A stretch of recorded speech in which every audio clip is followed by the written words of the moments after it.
चंद्रोदय कॉलनीत 4 तोळे सोन्यासह 11 बार चांदी चोरी, परिसरात एकच खळबळ, चोरटा सीसीटीव्हीत कैद। धुळे शहरातील पश्चिम पोलीस स्टेशन हद्दीत असलेल्या चंद्रोदय कॉलनी प्लॉट नंबर 30 येथे एका ॲग्रो कंपनीत काम करणाऱ्या मालकाच्या घरी धाडसी चोरी झाली।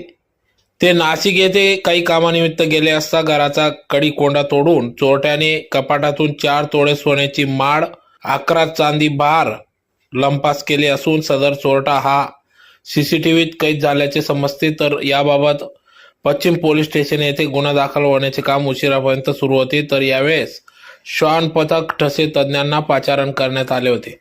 माझं नाव राजप्रकाश पवार, राहणार चंद्रपूर कॉलनी पूर्वे। काय कामानिमित्त मी 2 दिवसापासून नाशिकला गेलेलो होतो। जेव्हा काल रात्री रविवारी परत आलो 10 वाजेला, तेव्हा पाहिलं की घराचं कुलूप फुडलेलं होतं। त्याला वस्तू गेल्या चांदी आणि सोनं। काय गेलंय नेमकं? पोरांच्या हातातले कडे गेले आणि मिसेसच्या गळ्यातली पोत गेली।